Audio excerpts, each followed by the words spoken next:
Panguva inotemba muliswa pamwechete nezvigananda zvose zviri kuno kunzi zviri kuatika VP Kosano Chiwenga uya vachinyorerwa message kuzi this is your own message yamurifanira kuziva aiwa yatinokupai ichibva from the Chiwenga family straight from VP and my VP Chiwenga. Zvinozobuda pachena kuti VP Kosano Chiwenga aiwa havasi kumira ende vari kuonekwa kunzi kwese kwese kwavari kuenda vari kuti shoko ngarifambe.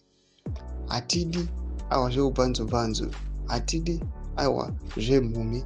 Vanhu vanofanira kuti everyone abenefit, not just a select few.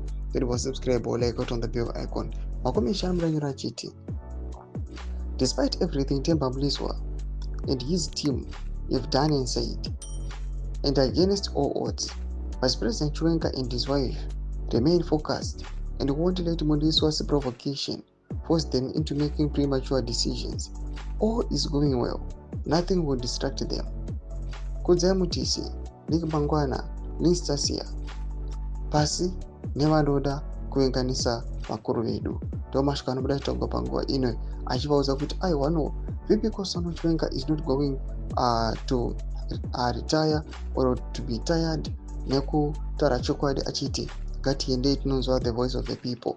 Panguva ino we are seeing most of the people vakutotarisa kuti 2028 dei akatoitika ma-elections VP ngavasucceed aiwa President Emmerson Mnangagwa just because at the moment VP Kosano Chiwenga is gaining traction.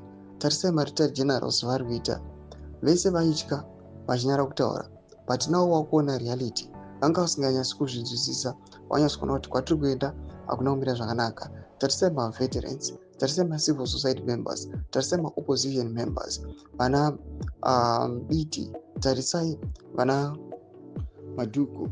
They are trying by all means to let everyone know zviri kuitika background, just because vamwe vanongoya vachingoudzwa vocabulary yavasinganzwisisi votosiyana nazvo, but panguva ino zviri kunzi let chokwadi chinyatso kuzivikanwa nemunhu wese. Pinda comment section medu dzofungo emo today pamusoro pechituko ichi. So subscribe or like, check on the bell icon.